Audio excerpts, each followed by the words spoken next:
మరో సర్వే సంస్థ తన ఫలితాలను వెల్లడించింది. జాతీయ స్థాయిలో సర్వే చేపట్టింది. పార్లమెంట్ స్థానాల ప్రాతిపదికన ప్రజాభిప్రాయాన్ని సేకరించింది. ఆ ఫలితాలనే తాజాగా వెల్లడించింది. దేశవ్యాప్తంగా సార్వత్రిక ఎన్నికలతో పాటు ఏపీ అసెంబ్లీ ఎన్నికలు జరుగుతోన్న సంగతి తెలిసిందే.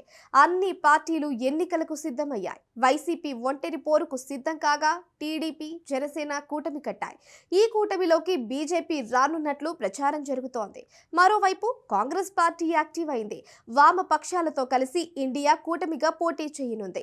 ఈ తరుణంలో ఏపీలో బహుముఖ పోరు తప్పడం లేదు. ఏపీలో ఏపీ సీఎం జగన్ దూకుడుగా ఉన్నారు. రాష్ట్ర వ్యాప్తంగా పెద్ద ఎత్తున అభ్యర్థులను మార్చుతున్నారు. సిద్ధం పేరిట భారీ సభలను నిర్వహిస్తున్నారు. అదే సమయంలో చంద్రబాబు రా కదలిరా అనే పేరుతో భారీ సభలను ఏర్పాటు చేస్తున్నారు.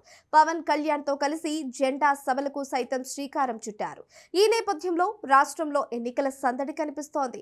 గెలుపుపై ఎవరికి వారు ధీమా వ్యక్తం చేస్తున్నారు.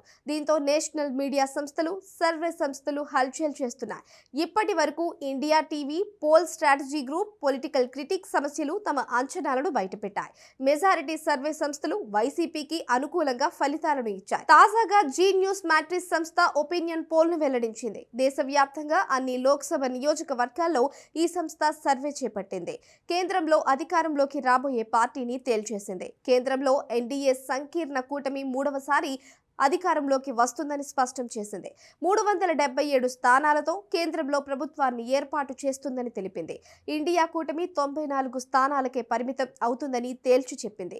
ఇతరులు 76 స్థానాల్లో విజయం సాధిస్తారని కూడా చెప్పుకొచ్చింది. ఏపీలో మాత్రం వైసీపీ హవా కొనసాగిస్తుందని తేల్చేసింది. 25 పార్లమెంట్ స్థానాలకు గాను వైసీపీ 19, టీడీపీ, జనసేన కూటమి 6 స్థానాల్లో విజయం సాధిస్తుందని ప్రకటించింది.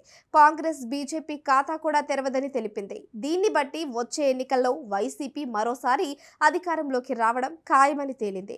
తాజా సర్వే బట్టి ఏపీలో 133 స్థానాలతో వైసీపీ అధికారంలోకి వచ్చే ఛాన్స్ కనిపిస్తోంది. ప్రతి పార్లమెంటు స్థానం పరిధిలో 7 అసెంబ్లీ స్థానాలు ఉంటాయి.